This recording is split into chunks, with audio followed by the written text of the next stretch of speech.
A DHL cargo plane crashed near Vilnius Airport, Lithuania on Monday, killing one person and injuring three others. The aircraft, a Boeing 737-400, was operated by Swift Airline on behalf of DHL and had taken off from Leipzig, Germany.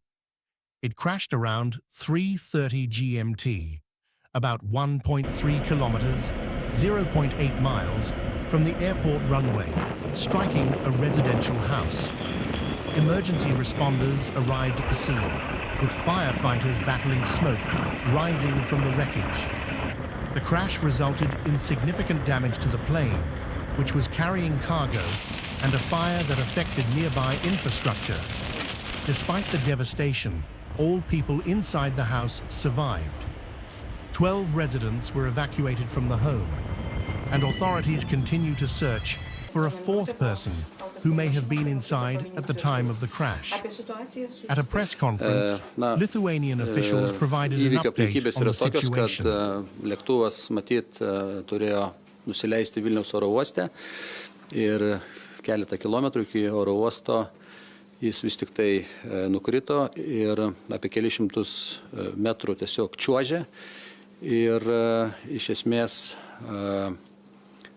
jo nuolaužos kažkiek užkabino gyvenamą namą, kuriame buvo registruota asmenų.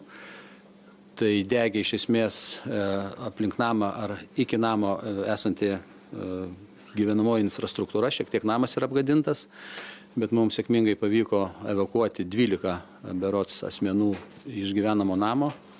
Šiai minutė yra surasti visi 4, pirminiais duomenimis įgulos nariai, dėja vienam konstatuota mirtis. Tai tarnybos iš tikrųjų dirba. Šiaip tarnybos tikrai dirba, gyventojai yra saugus.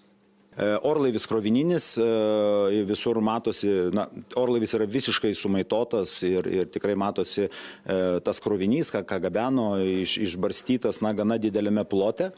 Šiuo metu policija organizuoja tą įvykio vietos apžiūros grupę, tai yra atitveriama pati įvykio vieta, lokalizuojama ir suderinus kartu su tarnybom atsakingom už orlaivių avarijų tyrimą bus atliekama įvykio vietos apžiūra tam, kad nustatyti matytas tikrasis įvykio priežastis. Kol kas šiuo metu jos nėra žinomos.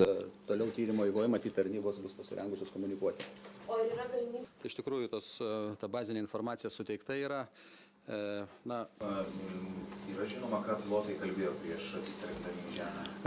Šiuo momentu turbūt tikrai ne, nes tiek ir juodosios dėžės tos vadinamos, tiek ir kiek iki manęs dar nepasiekė informacija, kad būtų apklausti skrydžių valdymo darbuotojai, o taip pat, kaip ir minėjau, dar su pilotais bendrauta nebuvo, bet pas juos jau išvyko tyrėjai. Šiame etape turbūt galime kalbėti tik tai apie patį įvykio faktą, bet ne apie aplinkybės. Apie visos aplinkybės kol kas yra tyrimo stadijoje ir tikrai apie tai nieko nepasakysime vienas iš mūsų. Kiek žinau, tyrėjai išvyko į ligoninę, jeigu bus galimybė pabendrauti su orlaivio pilotais. O kokios įvykio versijos yra tyriamos? Kokios jos gali būti?